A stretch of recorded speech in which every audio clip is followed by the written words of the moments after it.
طيب بعد ما نزلنا اول حاجه هنعملها كده اللي هو صباح الخير، نروح المستشفى.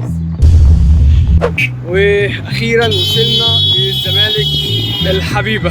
ممشى اهل مصر، عشان ممشى اهل مصر هيعوز كابلز، مش هيرضى يدخلني لوحدي لان هو بيدخلش الافراد، فهيعوز كابلز. عايز موزه يعني، هروح اجيب موزه واجي.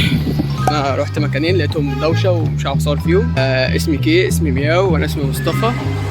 قعدنا نهزر مع بعض، وطبعا كانت واخده عليا بطريقه غريبه وهي بتهزر معايا هتعضني في ايدي. حاجه يروح عليا مستشفى خد لك مصل، وانا كنتش فاهم بقى ان الموضوع بقى اسعار وكده. طب انا هجيب بكره عربيه، بكره يعني على ابو ام حد حوش، العربيه بتاعتي هتيجي بكره. بصوا الناس هنا جميله والله.